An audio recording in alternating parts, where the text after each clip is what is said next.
This is my third talk at SMN Consciousness Perspective Forum, actually. The first talk at this forum was titled Digital Consciousness and Platonic Computation, Unification of Consciousness, Mind, and Matter by Metacomputics. It was based on the paper published on an American Philosophical Association journal with the same title. My second talk was titled Parallel Universes, Can We Model Them Theoretically and Explore Them Experimentally? So both talks are still online, available for viewing. So in this talk, I will focus on the inverse hard problem of consciousness and inverse explanatory gap. I'll review the simulation hypothesis and the metacomputics model. I will then propose a concept of a Platonic computer as the bridge for the inverse explanatory gap. Finally, I will discuss whether it is a robust bridge. Before we get our teeth onto the inverse hard problem of consciousness, let's start by reviewing the classical hard problem of consciousness. In philosophy of mind, the hard problem of consciousness was so named by David Chalmers in 1995. The hard problem of consciousness arises from making the position of materialism, which holds that material existence is fundamental and everything is physical. From this position, it is evident that consciousness is a derivative of the material brain. However, if the materialistic worldview is adopted, it becomes difficult to explain how neural activities in the brain gave rise to the first-person subjective conscious experience,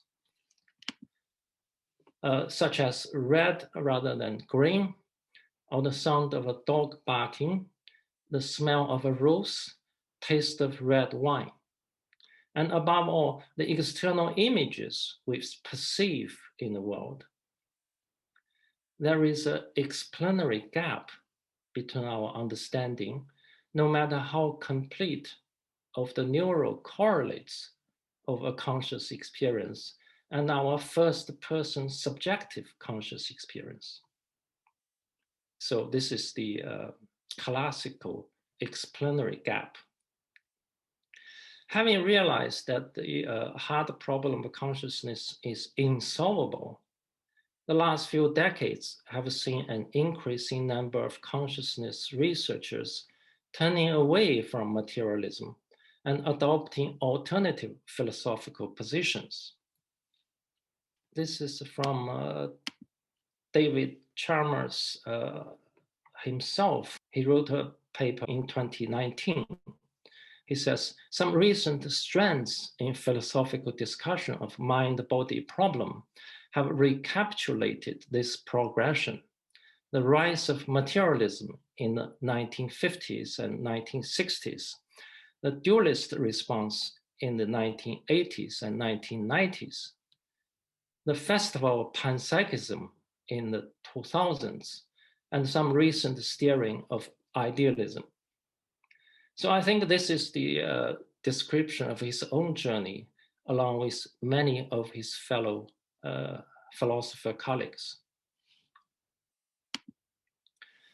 In a recent book published this year, Chalmers coined a term, it from bit from consciousness, implying consciousness is the fundamental existence.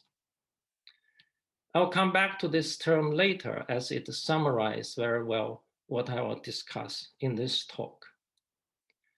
So it is evident that philosophers are now moving in the direction towards idealism, which is encouraging. So let's have a look at the idealism. Idealism holds that consciousness is the fundamental nature of reality. That is, everything is mental. From this point of view, matter is the derivative of consciousness. However, if an idealistic worldview is adopted, then it becomes difficult to explain how consciousness gave rise to the apparently independent existence of the material world. This is encapsulated in a phrase, the inverse hard problem consciousness, that was coined by Max Welmers to highlight this issue. Yeah, Max is also one of the speakers of SMN community. One of the leading proponents of idealism is Bernardo Kastrup. It's worth mentioning that Kastrup has managed to publish many articles in Scientific American, indicating that idealism is getting increased attention in mainstream scientific community. He puts forward the argument universal consciousness is all there ultimately is, with everything else in nature being reducible to patterns of excitation of this consciousness. So, however, it is not clear what are the patterns of excitation of the universal consciousness. And there is no mechanism for how these patterns can be transformed into the phenomenal world we experience. Okay. Donald Hoffman, a cognitive psychologist who also actively promote the consciousness is fundamental. We need a fundamental new foundation from which to construct a theory of objects. Here we explore the possibility that consciousness is that new foundation.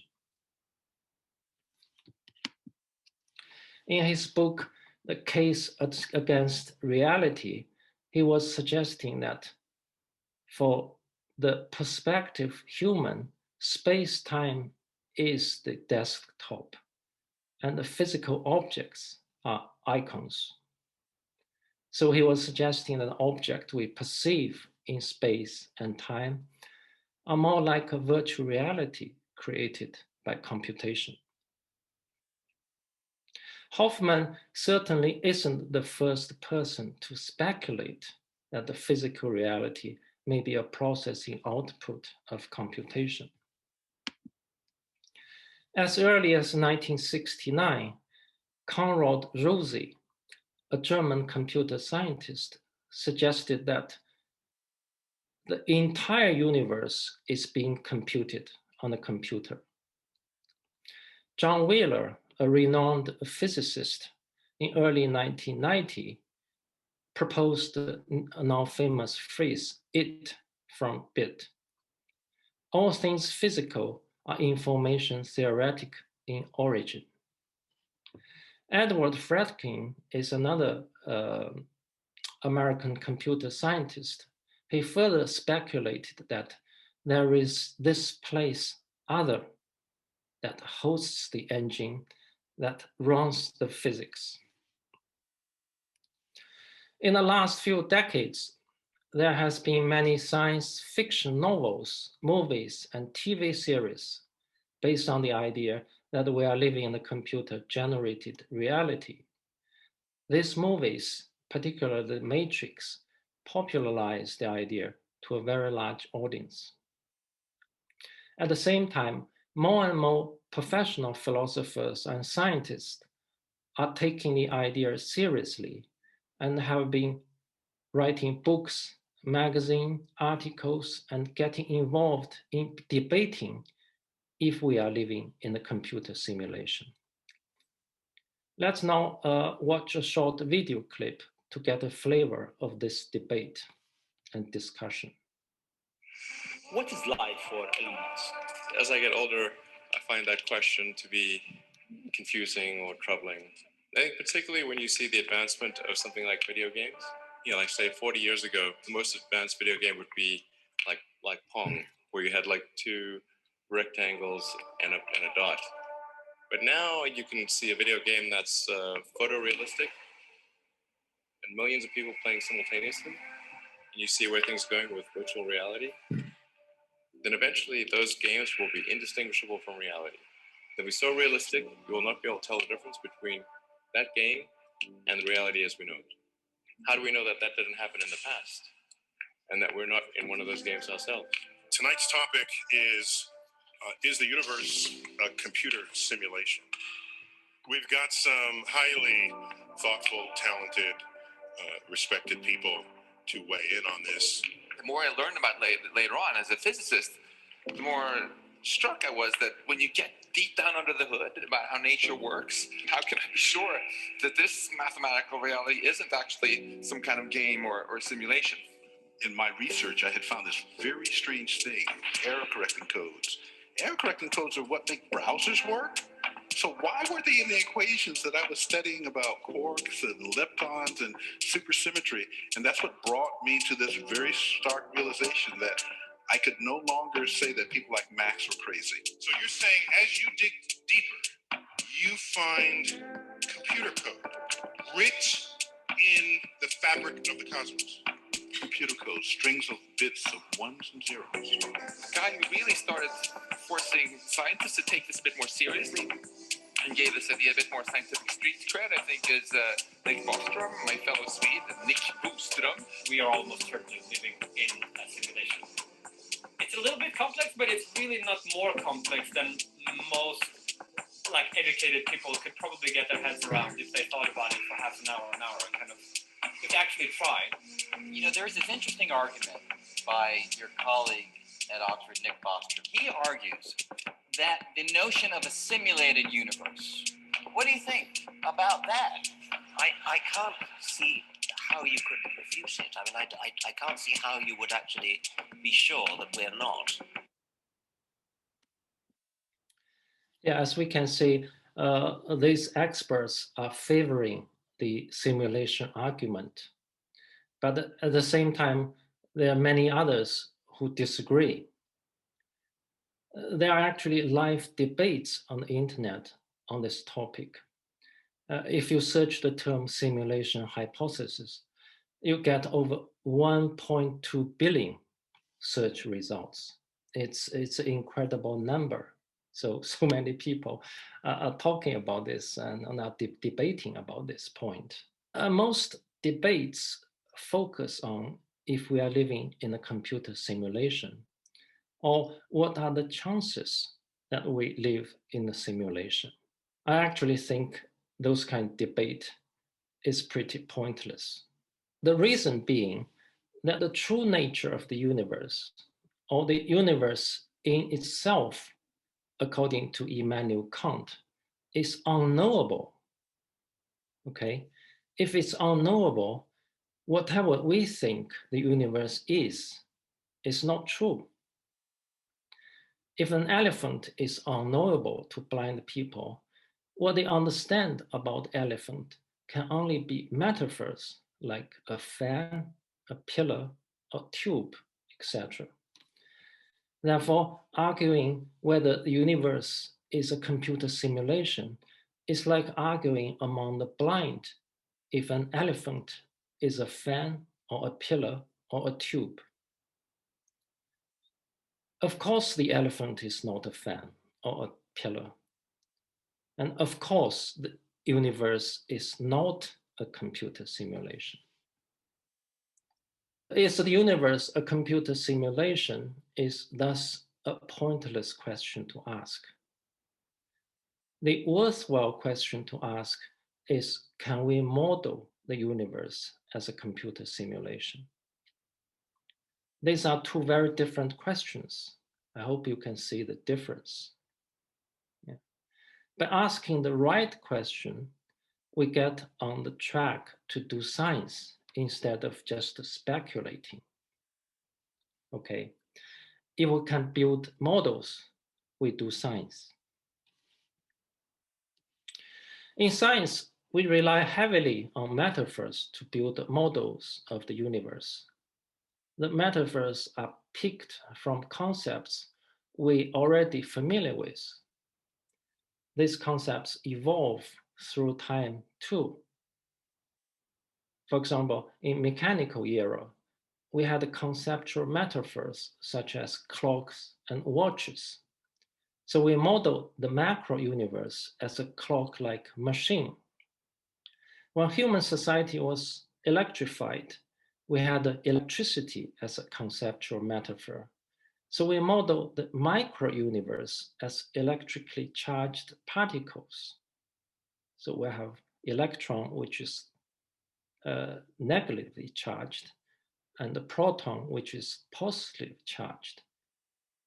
Okay, so we use those kind of metaphors to build models. Now we are in the information age. We have now conceptual metaphors available to us, which are new to us. The new conceptual tools available to us nowadays, including computer, information processing, big data, simulation, virtual reality, artificial intelligence. With these new conceptual tools, we can build new model of the universe. To build a new model of the universe based on metaphors like computer simulation, we need to address a number of key questions. These questions include: where is the computer? Where does it come from? What is it made of? How is it built? What are its properties? And who or what is the programmer? With answer to those questions, we are hopeful to build a model. To address the first question, where is the computer? We'll seek insights from arguably the greatest philosopher of all times. Whitehead once commented, "The safest general characterization of the European philosophical tradition is that it consists of a series of footnotes to Plato." Plato is certainly no ordinary philosopher. I have little doubt that Plato is an enlightened being.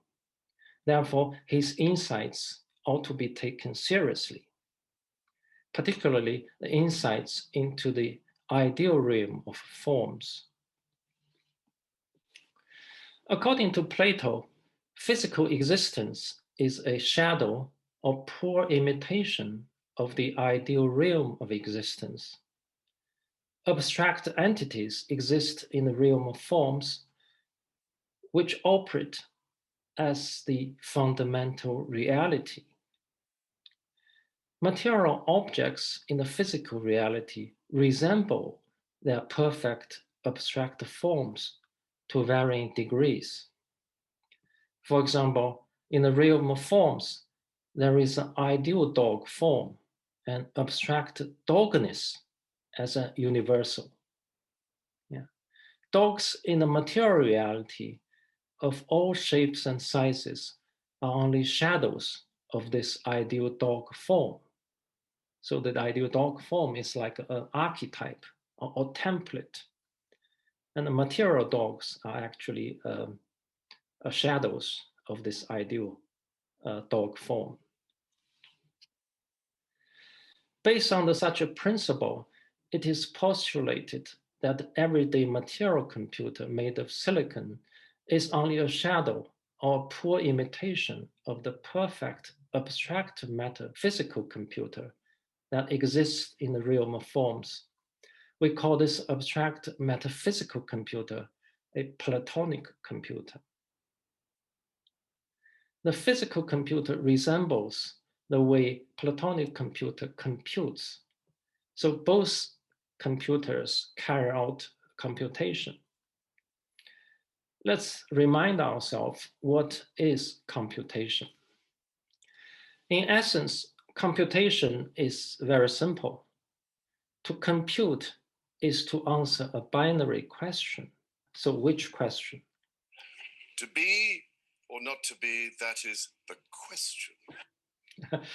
So computation is to determine a choice of binary, to be or not to be, yes or no, on or off, 0 or 1. according to a set of rules. Yeah, so that's computation. In physical computer, the binary is on-off switch made of silicon material. So we have a computer made of silicon. We have input, which is binary. We have output, which is also binary. Yeah, operated on a on-off switch. In Platonic computer, the binary switch is a metaphysical one made of meta consciousness. Manifested meta consciousness is on, and unmanifested meta consciousness as off. So we have a switch also made of a meta consciousness. I'll come back to the definition of meta consciousness in a minute. Now, with the switch made of binary states of meta consciousness, we can construct an operating metaphysical computer. Using the metaphysical binary, we can construct three faculties. A database consists of metadata, which is specific configurations of manifested metaconsciousness and unmanifested metaconsciousness. And we can also construct a program pack, which is a sequence of codes in binary opposites. And finally, a processor made of on-off switches, which is also binary states. So with these three faculties, we can build the Platonic computer. So let's come back to have a look what is meta-consciousness. The nature of meta-consciousness is non-dual, meaning there is no subject-object separation. Therefore, meta-consciousness is not an object to be understood or to be described. Because non-dual, there's no separation between subject and object. When you try to understand something, you need to separate yourself. Yeah, you have an object, you have a subject to try to understand the object. But if it's non-dual, there's no separation. So we cannot see what meta-consciousness is. We can only see what it is not. We often describe it negatively using terms such as timeless, dimensionless, formless, contentless, infinite, no thing, which is nothing. Yeah, no changing, non-destructive. Yeah. However, as we want to use meta-consciousness as the starting point to build our model, we need to define it somehow. So we gave meta-consciousness a working definition. The meta-consciousness is defined as the potential power to conceive, which is to create, and to perceive, which is to experience what's been created, and to be self-aware, which is the inherent subjectivity. So meta-consciousness is the potential power and infinite potentiality. So with this power to conceive, to perceive, and to be self-aware. The construction of Platonic computer consists of three steps. Number one, meta-consciousness manifests itself into existence from nothing to something, from 0 to 1. Number two, binary states are constructed and the metaphysical switch is constructed with unmanifested meta-consciousness and manifested meta-consciousness.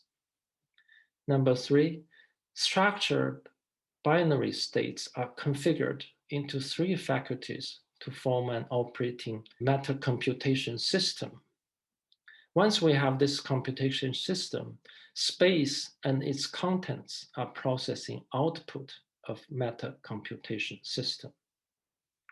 So basically, meta-consciousness digitalizes self to form a computer. So it becomes computable. The processing output of the computation is time, space, and the contents within the space, that is the phenomena universe. Therefore, Platonic computer serves as a bridge to connect universal consciousness and the phenomenal universe. It from bit from consciousness, as David Chalmers concisely put it. So that's the bridge. We try to bridge the inverse explanatory gap. Now we have built the bridge. Let's have a look how robust is this bridge. We'll analyze the bridge in terms of its parsimony and internal consistency, its explanatory power, its testability, and its applications. The graphs summarize the model very well. So we started with meta-consciousness because we adopted a monolith philosophical stance. It's sufficiently parsimonious. Yeah. Also because we adopted the binary, which is the simplest structure of all structures. So it has its simplicity. Yeah.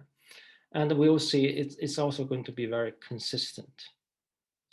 One might say that it's absolutely abstract or even imaginary computer. And how do we work with it? Yeah, how do we do any analysis to it? Well, it is true that we cannot access Platonic computer by seeing or touching it. However, we have access to its shadow, the physical computer. By manipulating the physical computer, we can learn a great deal about the Platonic computer. So by programming a physical computer and generating virtual reality, we can simulate how Platonic computer generates physical reality. Of course, the shadow is not the real thing. We can simulate a hurricane on the computer screen, but we wouldn't get wet or blown away. The hurricane on the computer screen is only a poor imitation of the physical hurricane in space. Nevertheless, a physical computer can simulate the dynamic changes of the weather so that the weather forecast can be made with a reasonable level of consistency. We'll see that metacomputics model offers a new perspective to many fundamental concepts so that they become easy to understand within the new theoretical framework. For example, what is time? Time was never defined in physics. In physics, the time is just the parameter, is a t. In physics equations, the past and present and the future is the same t. And there's no special feelings to the t even in the present. The past and the future is also symmetrical, which is not actually what we experience time is. We experience time is very different. The past and the future is very different. It's not symmetrical. And the present moment is very special.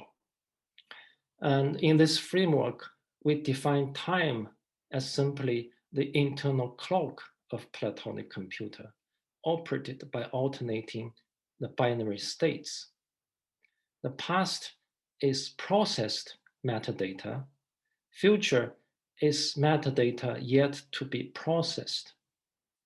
The present is the metadata which is being processed. So the past and future and present are very different. What is 3D space? Well, 3D space is a processing output of Platonic computation. So space is not given. Without computation, 3D space doesn't even exist. In our model, space functions as a 3D display made of pixels. Once we have a 3D display, we can then display infinite amount of diverse contents, such as shapes and forms and the material objects, i.e. all the contents of universe. So the contents of the space are also processing output of Platonic computation. By building a new model of universe, we managed to make a paradigm shift from traditional science to a new science on several grounds. Ontologically, we shift from matter is primary to consciousness is primary. Methodology-wise, we shift from reductionism to holism. We also have a new set of language tools to deploy. Mathematics used to be the sole language of traditional science. So now, in addition to mathematical equations, we also have algorithms as a working language of new science. With this new paradigm, we will have new perspective. From a new perspective, we'll have new understanding of the universe. We'll be able to explain many phenomena we couldn't explain before. So what are matters? In a new scientific framework, matters are stable data structures programmed to have a physical, chemical, or biological properties. For instance, these pool balls are programmed to behave as though they're solid balls. The solidity is determined and achieved by programming. So those balls are basically images, yeah, but images can be programmed to behave as though they have solidity.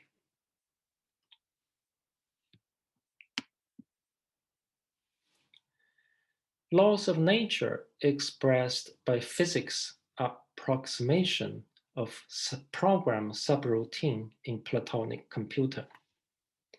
An apple is programmed to fall at an acceleration of 9.8 meters per second square.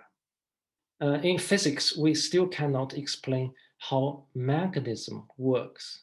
In our model, magnets are programmed to repel or attract to each other according to their polarity. So here we explain it with programming. We postulate that in matter computics database, there is a subset of data which has highly stable data structure and robust programs to govern those data structures. So it's a subset of data which are highly stable. This subset of data structure thus appear at a phenomenological level as obeying the laws of physics. Therefore, physics is only a special case of matter computics. So in the database, you have all kinds of data. A part of the subset of the data obeys physics. So physics is basically a special case in this model. What is entanglement? In matter computics model, the two particles are basically two outputs in 3D space from running the same program. So it's like two dots on the computer screen. They entangle by programming. Platonic computation not only outputs physical reality, it is also responsible for producing non-physical realities in parallel universes, such as what we experience in dreaming states, in meditation state, in psychedelic state, and in near-death state.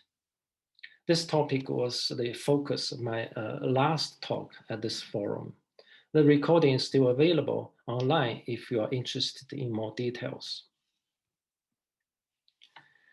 A robust model of reality should not only have explanatory power, it is also expected to make testable predictions. Here we discuss a few predictions or inferences metacomputics model is able to make. Prediction number 1. If the physical universe is a processing output of computation, space and time will have to be discrete instead of continuous. Computation is inherently discrete and cannot handle continuous time and continuous space. We can use Zeno's paradox as a thought experiment to prove this is the case. If space and time are continuous, then Achilles will never have his last step. Without the last step, he will never reach the final destination. The fact Achilles does reach the destination is a proof that there is a last step. The last step is of the size of the pixel in space. Prediction number 2. Real cause of change is programming instead of other physical objects. Okay. Programming causes changes. Therefore, change can happen without a physical cause. This happens at astronomical scale in the case of a movement of the sun through space, and at the micro scale, the fluctuation of the quantum field. In both cases, there is no apparent physical cause for those dynamic movements. There is no need for physical cause. Programming does the job. Prediction number 2 has many subsidiary predictions. For example, we call this P2.1, that is, objects have no causal power. The movement of the blue ball is not caused by the white ball. The real cause of the blue ball's movement is the underlying program. The white ball simply triggers the program. We call this subsidiary prediction P2.1.1. If objects have no causal power, then neurons, which are objects themselves, do not cause any of our behavior or conscious experiences. This prediction can be tested by a parapsychological experiment, such as out-of-body experience and near-death experience. Prediction number 3 is information is stored in a database of Platonic computer and therefore is non-local in space. As we mentioned before, 3D space is a display like a computer screen. Information is not stored in a screen. It is stored in a memory card. And this prediction can be tested by EXP experiment, extra-sensor perception, which including telepathy, that is mind reading, clairvoyance, which is perception beyond senses, and precognition, knowing the future. Again, those are very classical parapsychological experiments. Prediction number 4. As we discussed before, physics are program subroutines in Platonic computer. If program is altered, physics will be altered. So physics can be locally and temporarily altered or suspended. We can test this prediction by carrying out PK experiments, psychokinesis, the mind of matter. I want to make a few points on simulation hypothesis and parapsychology. As we have seen, the simulation hypothesis is heavily dependent upon parapsychology research and experimentation to verify or falsify its many predictions. Of course, many of the suggested parapsychological experiments have already been done in the past for over 100 years. However, they have been largely ignored or rejected by mainstream scientific community. Now, if they are part of an experimental program to verify or falsify a new theory, these experiments and experimental results will become more meaningful and impactful to mainstream scientific community. It is hoped that further development of simulation hypothesis and its predictions will engage more mainstream scientists into testing programs involving parapsychological experiments. Being an important part of verification program for new scientific theory, parapsychology will become an advanced and respected new science discipline. So I think it's going to be good news for parapsychology. The simulation hypothesis has been running in a circle. Parapsychology hasn't gone very far either. Okay, it's been over 100 years. It hasn't got much acceptance in mainstream scientific community. But if both can work as a team and to support each other, together they will progress a lot quicker and much further. An important factor to determine if a model is accepted or not is whether it is useful. Heliocentric model was accepted not because Galileo proved that the model was correct. At the time, none of Galileo's observation proved the Earth was moving around the sun. His model was accepted because it is more user-friendly. It's a lot easier to use to predict all the movement of the planets. So usefulness is very important for a model to get acceptance.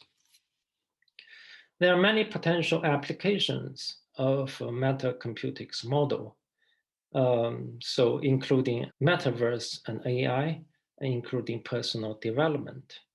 We are working with different experts in different fields to make some useful applications of this model.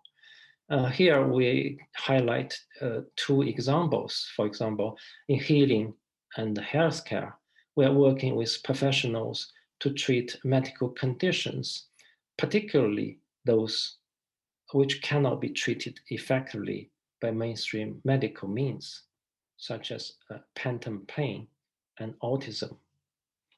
Okay, in principle, everything is programming. So if we can work on the programming level, everything can be changed. Medical condition is also an output of a Platonic computation, according to this model. So we don't work on the brain anymore because we understand the brain does not cause those conditions. We go into the next level, go on to the programming level to work to reprogramming certain behaviors. Let me summarize this talk by getting back to the questions we raised before. Yeah, those are the questions we mentioned in the beginning. And in this talk, we only managed to get through to the first 4 questions. We'll have to leave the last 2 questions to another time. So the first question, where is the computer? The answer is Platonic computer is in the realm of forms and is beyond phenomenal space, i.e. it is non-local. Where does it come from? The Platonic computer is made from matter consciousness. What is it made of? The Platonic computer is made of manifested matter consciousness and unmanifested matter consciousness. How is it built? The matter computation system is built by configuring a metaphysical binary into three faculties: matter processor, metadata, and meta program. The answers to those questions is summarized in this diagram we have seen before. As we can see, we start with matter consciousness and we end up with the phenomenal physical universe. Now you have it. The bridge is built. Thank you for your attention.